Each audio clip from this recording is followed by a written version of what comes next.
Item ಯಾವುದೇ ಇರಲಿ try ಮಾಡಿ ಆಚಿ ಚಿಕನ್ ಮಸಾಲಾ. ಎನ್ಸಿಇಆರ್ಟಿ ಪುಸ್ತಕಗಳಲ್ಲಿ ನ್ಯಾಯಾಂಗದ ಕುರಿತು ವಿವಾದಾಸ್ಪದ ಉಲ್ಲೇಖ ಹಿನ್ನೆಲೆ ಕೇಂದ್ರ ಸರ್ಕಾರವು ಗಂಭೀರ ನಿಲುವು ತೆಗೆದುಕೊಂಡಿದ್ದು, ಎನ್ಸಿಇಆರ್ಟಿ ಎಲ್ಲ ತರಗತಿಗಳ ಪುಸ್ತಕಗಳನ್ನು ಸಮೀಕ್ಷೆ ಮಾಡಲು ಸರ್ಕಾರ ಆದೇಶ ನೀಡಿದೆ ಎಂದು ಕೇಂದ್ರ ಸರ್ಕಾರ ಸುಪ್ರೀಂ ಕೋರ್ಟ್ಗೆ ಮಾಹಿತಿ ನೀಡಿದೆ. ಸರ್ಕಾರದ ಪರ ವಾದ ಮಂಡಿಸಿದ ಸಾಲಿಸಿಟರ್ ಜನರಲ್ ತುಷಾರ್ ಮೆಹ್ತಾ ತಜ್ಞರ ಸಮಿತಿಯನ್ನು ರಚಿಸಿ ಪಠ್ಯಕ್ರಮವನ್ನು ಪರಿಶೀಲಿಸುವುದಾಗುವುದು ಎಂದು ವಿವರಿಸಿದ್ದಾರೆ.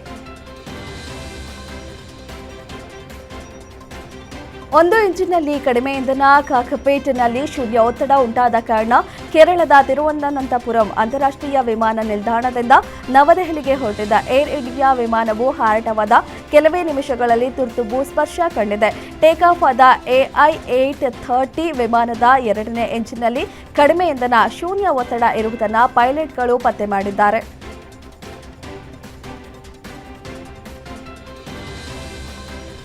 ಹಾರ್ಮೋಸ್ ಜಲಸಂಧಿಯಲ್ಲಿ ಗುಜರಾತ್ ಕಡೆಗೆ ಸಾಗ್ತಿದ್ದ ಥಾಯ್ ಧ್ವಜ ಹೊತ್ತ ಸರಕು ಹಡಗೊಂದು ಅಪರಿಚಿತ ಕ್ಷಿಪಣಿಯಿಂದ ಡಿಕ್ಕಿ ಹೊಡೆದ ಪರಿಣಾಮ ಹಡಗಿನಲ್ಲಿ ಬೆಂಕಿ ಕಾಣಿಸಿಕೊಂಡಿದ್ದು ಆತಂಕ ಮೂಡಿಸಿದೆ. 20 ಸಿಬ್ಬಂದಿಯನ್ನು ಸ್ಥಳಾಂತರಿಸಲಾಯಿತು. ಮಯೂರಿ ನರಿ ಎಂದು ಗುರುತಿಸಲಾದ ಈ ಹಡಗನ್ನು ಓಮನ್ನ ಉತ್ತರ ಕರಾವಳಿಯಿಂದ ಸುಮಾರು 11 ನಾಟಿಕಲ್ ಮೈಲು ದೂರದಲ್ಲಿ ಗುರುತಿಸಲಾಗಿತ್ತು ಎಂದು ಕಡಲ ಭದ್ರತಾ ಮೂಲಗಳು ಮತ್ತು ಹಡಗು ಟ್ರ್ಯಾಕಿಂಗ್ ದತ್ತಾಂಶಗಳು ತಿಳಿಸಿವೆ.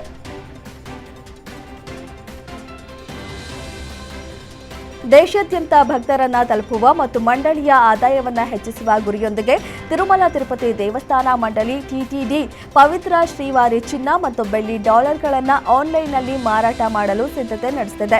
ಸಾಂಪ್ರದಾಯಿಕವಾಗಿ ತಿರುಮಲದ ಕೌಂಟರ್ಗಳಲ್ಲಿ ಮಾತ್ರ ಮಾರಾಟವಾಗುವ ಈ ಭಕ್ತಿಯ ಪೆಂಡೆಂಟ್ಗಳು ಮತ್ತು ನಾಣ್ಯಗಳು ಶೀಘ್ರದಲ್ಲೇ ಆನ್ಲೈನ್ ವೇದಿಕೆಯ ಮೂಲಕ ಭಕ್ತರಿಗೆ ಲಭ್ಯವಾಗಲಿವೆ.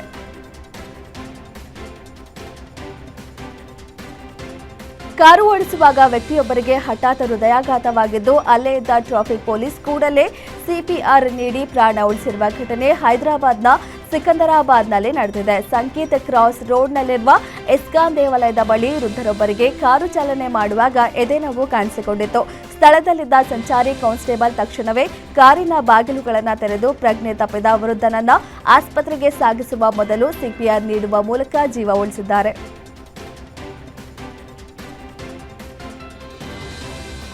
ಕಬ್ಬಿಣದ ಸ್ಟ್ಯಾಂಡ್ ಹಿಡಿದು ಬರ್ತಿದ್ದ ಮೂವರು ಸ್ಟ್ಯಾಂಡ್ ವಿದ್ಯುತ್ ತಂತಿಗೆ ತಗುಲಿದ ಪರಿಣಾಮ ಇಬ್ಬರು ಸಾವನ್ನಪ್ಪಿದ್ದಾರೆ. ಈ ಘಟನೆ ತೆಲಂಗಾಣದ ಮದರಿಪೇಟೆಯಲ್ಲಿ ನಡೆದಿದೆ. ಈ ಘಟನೆ ಬಳಿಕ ಸ್ಟ್ಯಾಂಡ್ಗೆ ಅಂಟಿಕೊಂಡಿದ್ದ ದೇಹಗಳನ್ನು ಬಿಡಿಸಲು ಹರಸಾಹಸ ಪಟ್ಟರೂ ಯಾವುದೇ ಪ್ರಯೋಜನವಿಲ್ಲದೆ ಇಬ್ಬರು ಸ್ಥಳದಲ್ಲೇ ಸಾವನ್ನಪ್ಪಿದ್ದಾರೆ.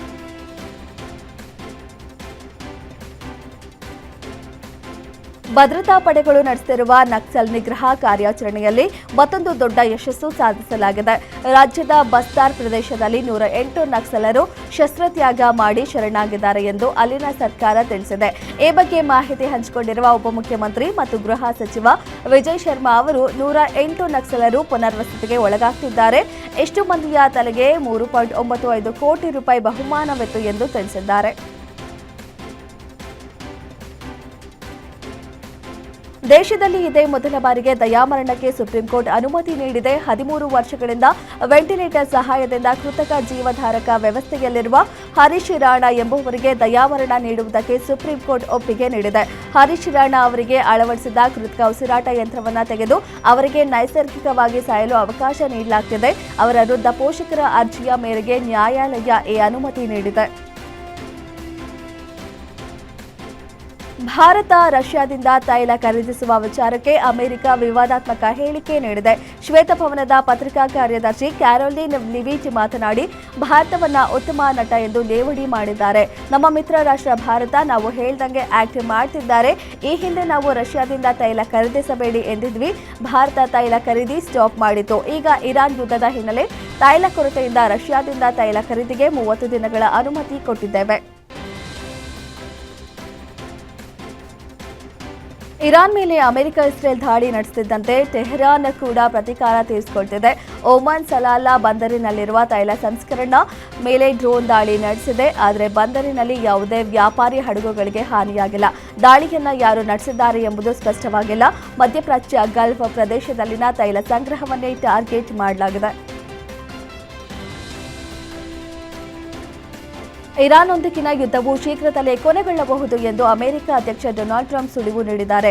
ಅಮೆರಿಕ ಮತ್ತು ಇಸ್ರೇಲ್ ಪಡೆಗಳು ಈಗಾಗಲೇ ದೇಶದಲ್ಲಿ ಲಭ್ಯವಿರುವ ಹೆಚ್ಚಿನ ಟಾರ್ಗೆಟ್ಗಳನ್ನು ನಾಶಪಡಿಸಿವೆ. ಇರಾನ್ನಲ್ಲಿ ಪ್ರಾಯೋಗಿಕವಾಗಿ ಗುರಿ ಇಡಲು ಇನ್ನೇನೂ ಉಳಿದಿಲ್ಲ. ಇರಾನ್ ಜೊತೆಗಿನ ಯುದ್ಧ ಚೆನ್ನಾಗಿ ನಡೀತಿದೆ.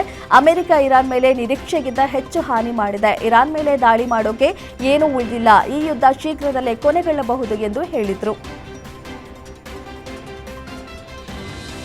ಪೆಟ್ರೋಲ್ ಇಲ್ಲ, ಕರೆಂಟ್ ಇಲ್ಲ. ಇಸ್ರೇಲ್ ಇರಾನ್ ಯುದ್ಧಕ್ಕೆ ಪಾಕಿಸ್ತಾನ ಕಕ್ಕಾಬಿಕ್ಕಿಯಾಗಿದೆ. ಪೆಟ್ರೋಲ್ ಇಲ್ಲದ ಕಾರಣ 15 ದಿನ ಶಾಲೆ ಬಂದ್ ಮಾಡಿದ್ದು, ಅಧಿಕಾರಿಗಳ ಸಂಬಳದಲ್ಲಿ -50% ಕಟ್ ಮಾಡಿದೆ. ಆರ್ಥಿಕ ದಿವಾಳಿತನದ ಅಂಚಿನಲ್ಲಿರುವ ಪಾಕಿಸ್ತಾನಕ್ಕೆ ಈಗ ಯುದ್ಧವು ಶಾಪವಾಗಿ ಪರಿಣಮಿಸಿದೆ. ಪಾಕಿಸ್ತಾನದಲ್ಲಿ ಇಂಧನ ಬಿಕ್ಕಟ್ಟು ಭಾರೀ ಪ್ರಮಾಣದಲ್ಲಿ ಉಂಟಾಗಿದ್ದು, ಶೆಹಬಾಜ್ ಸರ್ಕಾರವು ದೇಶಾದ್ಯಂತ 2 ವಾರಗಳ ಕಾಲ ಶಾಲೆಗಳನ್ನು ಮುಚ್ಚಲು ಆದೇಶಿಸಿದೆ. ದುಬೈ ಅಂತಾರಾಷ್ಟ್ರೀಯ ವಿಮಾನ ನಿಲ್ದಾಣದ ಬಳಿ ಇರಾನಿನ 2 ಡ್ರೋನ್ಗಳಿಂದ ದಾಳಿ ನಡೆದಿದೆ. ಈ ದಾಳಿಯಲ್ಲಿ ಓರ್ವ ಭಾರತೀಯ ಸೇರಿದಂತೆ 4 ಗಾಯಗೊಂಡಿದ್ದಾರೆ ಎಂದು ಅಧಿಕಾರಿಗಳು ತಿಳಿಸಿದ್ದಾರೆ. ಅಲ್ಲಿನ ಸರ್ಕಾರದ ಪರವಾಗಿ ಪ್ರಕಟಣೆ ಹೊರಡಿಸಿರುವ ದುಬೈ ಮಾಧ್ಯಮ ಕಚೇರಿ ಈ ದಾಳಿಯಲ್ಲಿ 2 ಘಾನಾ ಪ್ರಜೆಗಳು, ಓರ್ವ ಬಾಂಗ್ಲಾದೇಶಿ ಪ್ರಜೆ ಮತ್ತು ಒಬ್ಬ ಭಾರತೀಯ ಪ್ರಜೆ ಗಾಯಗೊಂಡಿದ್ದಾರೆ ಎಂದು ತಿಳಿಸಿದ್ದು, ವಿಮಾನ ಹಾರಾಟ ಮುಂದುವರೆದಿದೆ ಎಂದು ಸ್ಪಷ್ಟಪಡಿಸಿದೆ. ಪಶ್ಚಿಮ ಏಷ್ಯಾ ಸಂಘರ್ಷ ಇಂಧನ ಪೂರೈಕೆಯನ್ನು ಅಸ್ಥಿರಗೊಳಿಸುತ್ತಿರುವುದರಿಂದ ವಿದೇಶಾಂಗ ಸಚಿವ ಎಸ್ ಜೈಶಂಕರ್ ರಷ್ಯಾದ ಸಹವರ್ತಿ ರಷ್ಯಾ ವಿದೇಶಾಂಗ ಸಚಿವ ಸೆರ್ಗೈ ಲಾವ್ರೋವ್ ಮತ್ತು ಯುರೋಪಿಯನ್ ಒಕ್ಕೂಟದ ವಿದೇಶಾಂಗ ನೀತಿ ಮುಖ್ಯಸ್ಥೆ ಕಾಜಾ ಕಲ್ಲಾಸ್ ಅವರೊಂದಿಗೆ ಮಾತನಾಡಿದರು. ಇದೇ ವೇಳೆ ತೈಲ ಬಿಕ್ಕಟ್ಟಿನ ಪರಿಣಾಮವನ್ನು ನಿಭಾಯಿಸುವತ್ತ ಗಮನ ಹರಿಸಿದ್ದಾರೆ.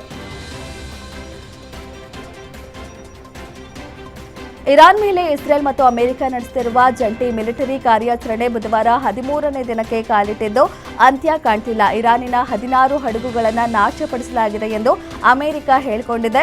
ಹಾರ್ಮೋಸ್ ಜಲಸಂಧಿ ಬಳಸದಂತೆ ಟ್ಯಾಂಕರ್ಗಳನ್ನು ನಿಲ್ಲಿಸುವ ಇರಾನ್ ಬೆದರಿಕೆ ಬೆನ್ನಲ್ಲೇ ಈ ಬೆಳವಣಿಗೆ ನಡೆದಿದೆ. ವಿಶ್ವದ -20% ತೈಲ ಸಾಗಿಸುವ ಹಾರ್ಮೋಸ್ ಜಲಸಂಧಿ ಬಳಸದಂತೆ ಇರಾನ್ ಬೆದರಿಕೆ ಒಡ್ಡಿದ ಹಿನ್ನೆಲೆಯಲ್ಲಿ ಹಡಗುಗಳನ್ನು ನಾಶಗೊಳಿಸಿರುವುದಾಗಿ ಅಮೆರಿಕ ಸೇನೆ ತಿಳಿಸಿದೆ. 2026ರ ಐಸಿಸಿ ಟಿ20 ವಿಶ್ವಕಪ್ ಟೂರ್ನಿಯಲ್ಲಿ ಅತ್ಯುತ್ತಮ ಬ್ಯಾಟಿಂಗ್ ಪ್ರದರ್ಶನವನ್ನು ತೋರಿದ್ದ ಭಾರತ ತಂಡದ ಸಂಜು ಸ್ಯಾಮ್ಸನ್, ಇಶಾನ್ ಕಿಶನ್ ಹಾಗೂ ಅಭಿಷೇಕ್ ಶರ್ಮಾ ಅವರಿಗೆ ಐಸಿಸಿ ಟಿ20ಐ ಶ್ರೇಯಾಂಕದಲ್ಲಿ ಗಣನೀಯ ಏರಿಕೆ ಕಂಡಿದ್ದಾರೆ. ಅಭಿಷೇಕ್ ಶರ್ಮಾ ಅಗ್ರಸ್ಥಾನವನ್ನು ಉಳಿಸಿಕೊಂಡರೆ ಇಶಾನ್ ಕಿಶನ್ 2ನೇ ಸ್ಥಾನಕ್ಕೆ ಪ್ರವೇಶ ಮಾಡಿದ್ದಾರೆ. 2026ರ ಐಸಿಸಿ ಟಿ20 ವಿಶ್ವಕಪ್ ಟೂರ್ನಿಯ ಫೈನಲ್ ಪಂದ್ಯದ ವೇಳೆ ಡ್ಯಾನಿಯಲ್ ಮಿಚೆಲ್ ಹಾಗೂ ಹರ್ಷದೀಪ್ ಸಿಂಗ್ ಅವರ ನಡುವೆ ನಡೆದಿದ್ದ ಘಟನೆ ಬಗ್ಗೆ team India head coach Gautam Gambhir ಪ್ರತಿಕ್ರಿಯೆ ನೀಡಿದ್ದಾರೆ. ಮಿಚೆಲ್ ಬಳಿಕ ಹರ್ಷದೀಪ್ ಕ್ಷಮೆ ಕೇಳುವ ಅಗತ್ಯವಿರಲಿಲ್ಲ ಎಂದು ಅವರು ಹೇಳಿದ್ದಾರೆ. ಇತ್ತೀಚೆಗೆ ಅಂತ್ಯವಾದ 2026ರ ಐಸಿಸಿ ಟಿ20 ವಿಶ್ವಕಪ್ ಟೂರ್ನಿಯ 2ನೇ ಅವಧಿಯಲ್ಲಿ ಕಳಪೆ ಪ್ರದರ್ಶನವನ್ನು ತೋರಿದ ಪರಿಣಾಮ ಭಾರತ ತಂಡದ ಸ್ಪಿನ್ನರ್ ವರುಣ್ ಚಕ್ರವರ್ತಿ ಟಿ20ಐ ಬೌಲರ್ಗಳ ಶ್ರೇಯಾಂಕದಲ್ಲಿ ಅಗ್ರಸ್ಥಾನವನ್ನು ಕಳೆದುಕೊಂಡಿದ್ದಾರೆ. ಇವರ ಅಗ್ರಸ್ಥಾನವನ್ನು ಅಫ್ಘಾನಿಸ್ತಾನದ ಸ್ಪಿನ್ನರ್ ರಶೀದ್ ಖಾನ್ ಅಲಂಕರಿಸಿದ್ದಾರೆ. ಬಹುನಿರೀಕ್ಷಿತ 2026ರ ಇಂಡಿಯನ್ ಪ್ರೀಮಿಯರ್ ಲೀಗ್ ಟಿ20 ಕ್ರಿಕೆಟ್ ಟೂರ್ನಿಯ ಮೊದಲ ಹಂತದ ವೇಳಾಪಟ್ಟಿಯನ್ನು ಬಿಸಿಸಿಐ ಪ್ರಕಟಿಸಿದೆ. ಮಾರ್ಚ್ 28ರಂದು ಬೆಂಗಳೂರಿನ ಎಂ ಚಿನ್ನಸ್ವಾಮಿ ಕ್ರೀಡಾಂಗಣದಲ್ಲಿ ನಡೆಯುವ ಉದ್ಘಾಟನಾ ಪಂದ್ಯದಲ್ಲಿ ರಾಯಲ್ ಚಾಲೆಂಜರ್ಸ್ ಬೆಂಗಳೂರು ಹಾಗೂ ಸನ್ರೈಸರ್ಸ್ ಹೈದರಾಬಾದ್ ತಂಡಗಳು ಕಾದಾಟ ನಡೆಸುವ ಮೂಲಕ 19ನೇ ಆವೃತ್ತಿಯ ಅಧಿಕೃತವಾಗಿ ಆರಂಭವಾಗಲಿದೆ. ರಣವೀರ್ ಸಿಂಗ್ ನಟನೆಯ ದುರಂಧರ್ 2 ಸಿನಿಮಾಗೆ ಭಾರಿ ಪ್ರತಿಕ್ರಿಯೆ ವ್ಯಕ್ತವಾಗ್ತಿದೆ. ದೇಶಾದ್ಯಂತ ಮಾರ್ಚ್ 18ರಂದು ಪ್ರೀಮಿಯರ್ ಶೋಗಳು ಆಯೋಜನೆಗೊಂಡಿದ್ದು 2.8 ಲಕ್ಷ ಟಿಕೆಟ್ ಮಾರಾಟವಾಗಿದೆ. ಟಿಕೆಟ್ ದರ ಕೂಡ ಏರಿಕೆಯಾಗಿದ್ದು, ಮುಂಬೈನಲ್ಲಿ ಅತ್ಯಧಿಕ ₹3,100 ಟಿಕೆಟ್ ದರ ನಿಗದಿಯಾಗಿದೆ. ಬೆಂಗಳೂರಿನಲ್ಲಿ ₹2,900ವರೆಗೆ ಟಿಕೆಟ್ ರೇಟ್ ಏರಿಕೆಯಾಗಿದೆ. ದೇಶದ ವಿವಿಧೆಡೆ ಟಿಕೆಟ್ ದರ ₹2,000 ದಾಟಿದೆ.